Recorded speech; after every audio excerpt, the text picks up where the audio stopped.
Well, let me ask you on the front side a question that really gives shape to all of our time this morning. And that is, what did you come expecting this morning? What are your expectations as you sit right here, right now, right where you are?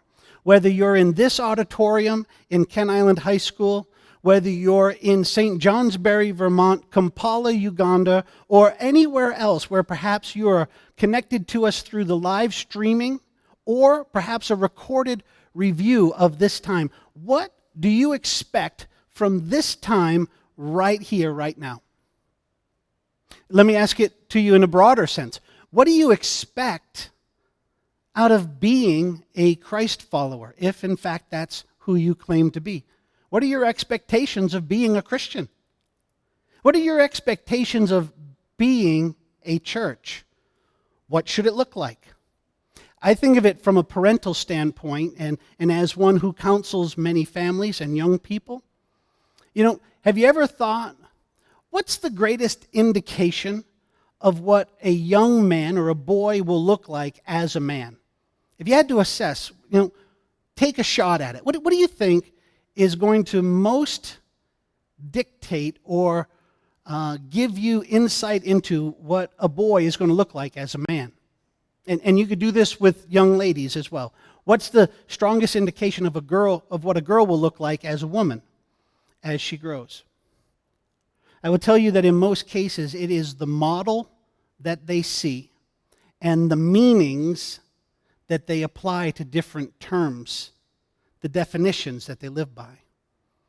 You show me the model for a young boy and the meaning that he applies to key words and thoughts, and I'll give you a pretty good prediction of what that boy is going to look like as a man.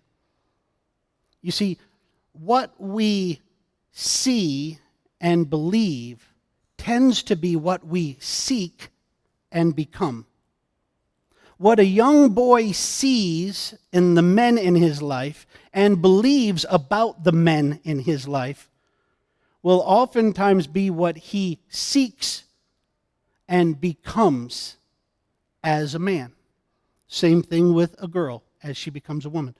Our models and our meanings tend to shape what we aim at, and what we aim at tends to shape what we become.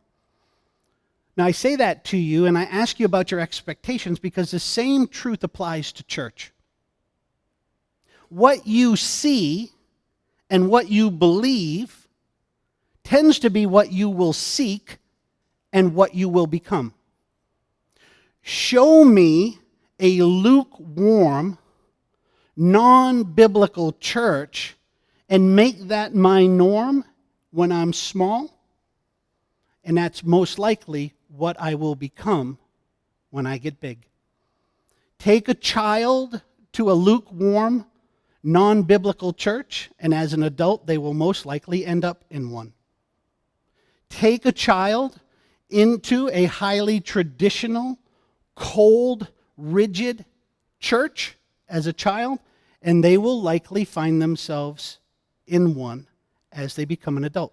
You see, what we see and believe tends to be what we seek and what we become.